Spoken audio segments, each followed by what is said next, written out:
আন্তর্জাতিক অপরাধ ট্রাইব্যুনাল একটা রায় দিয়েছেন। সেই রায়ের মাধ্যমে এই আদালতের কার্যধারায়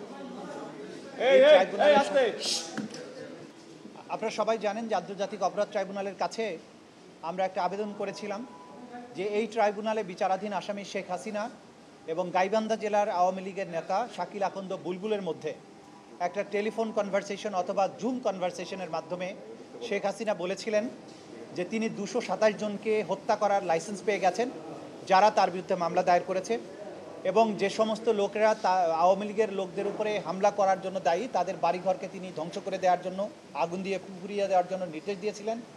এবং তিনি হুমকি দিয়েছিলেন যে সমস্ত অফিসার যারা এই তদন্তের সাথে অথবা বিচারের সাথে জড়িত তাদেরকে তিনি থ্রেট করেছিলেন যে তাদের তালিকা তৈরি করা হচ্ছে এবং তাদেরকে ভবিষ্যতেও চাকরি করতে হবে, এটা যেন তারা মাথায় রাখে।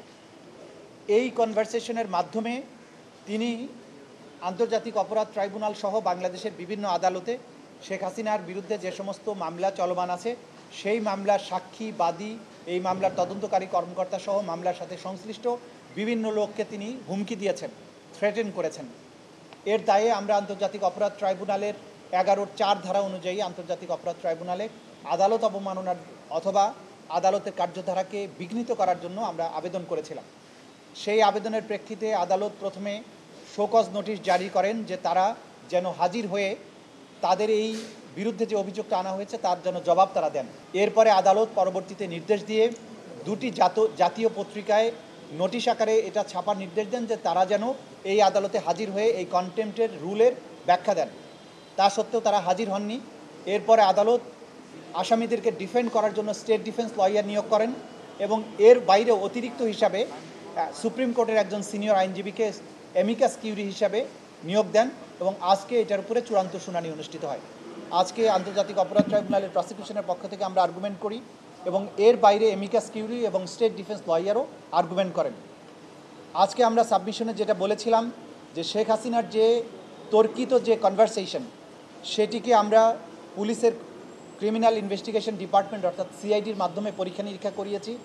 তারা পরীক্ষা করে রিপোর্ট দিয়েছেন যে এই কনভারসেশনের যে দুজন ব্যক্তির বক্তব্য আছে সেই কণ্ঠস্বর দুটি, একটি শেখ হাসিনার এবং একটি শাকিল আকন্দ বুলবুলের, এবং এই কনভারসেশনটি এআই জেনারেটেড নয়, অর্থাৎ প্রযুক্তির সাহায্যে তৈরি করা হয়নি, এটি জেনুইন একটি কনভারসেশন। এই কনভারসেশনটি প্রথমে দৈনিক কালবেলা নামক একটা পত্রিকার অনলাইনে এটা পাবলিশড হয় এবং পরবর্তীতে এটার উপর ভিত্তি করে নানান গণমাধ্যম নানান ধরনের রিপোর্ট তৈরি করে এবং তারা সবাই এই জিনিসটির অস্তিত্ব স্বীকার করে রিপোর্ট তৈরি করেন।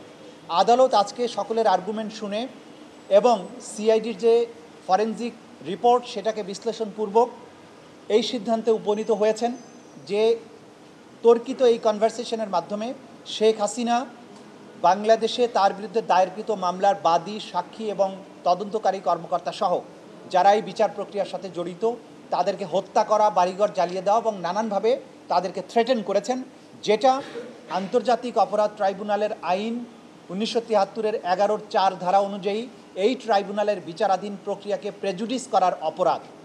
এই অপরাধ চূড়ান্তভাবে প্রমাণিত হওয়ায় আন্তর্জাতিক অপরাধ ট্রাইব্যুনাল নাম্বার 1 শেখ হাসিনা এবং আসামি শাকিল আকন্দ বুলবুলকে দণ্ডিত করেছেন।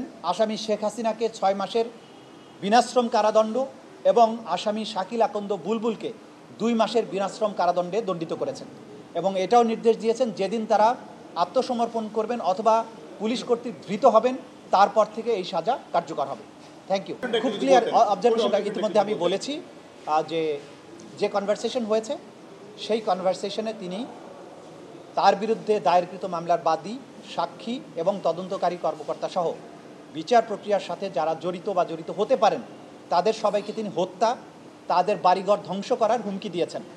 এর ফলে আন্তর্জাতিক অপরাধ ট্রাইব্যুনালের তদন্ত সংস্থা মনে করে, তারা রিপোর্ট দিয়েছেন যে সাক্ষীরা সাক্ষী দিতে ভয় পাচ্ছেন এবং যারা আরও মামলা করার জন্য এখানে আসবেন, বাদী হবেন, তারাও মামলা করতে ভয় পাচ্ছেন, যেটা এই ট্রাইব্যুনালের বিচার প্রক্রিয়াকে বাধাগ্রস্ত করার শামিল। এটাই আদালত আমাদের যে সাক্ষ্য প্রমাণ ছিল, যে দলিলাদি ছিল, সেটাকে সঠিক পেয়েছেন মর্মে আদালত ফাইন্ডিং দিয়েছেন।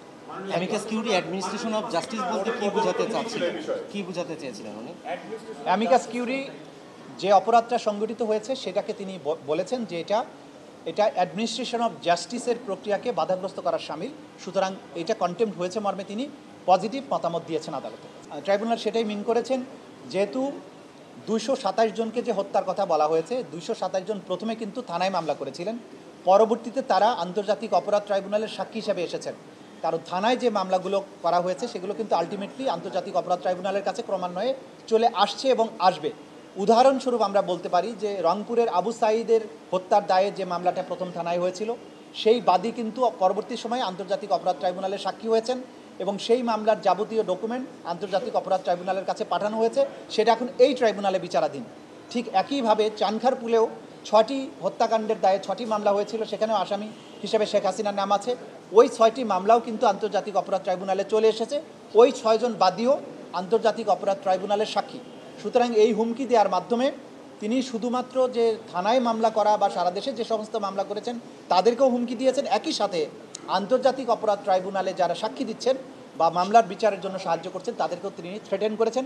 এইটাই আদালত বলেছেন। না, আমরা ডিটেল বলবো না, ইতিমধ্যে আদালতের রায়ের মধ্যে এটা বলা হয়েছে, যেদিন তিনি গ্রেপ্তার হবেন সেদিন থেকে সাজা কার্যকর হবে, অথবা যদি তিনি স্বেচ্ছায় সারেন্ডার করেন সেদিন থেকে সাজা কার্যকর শুরু হবে।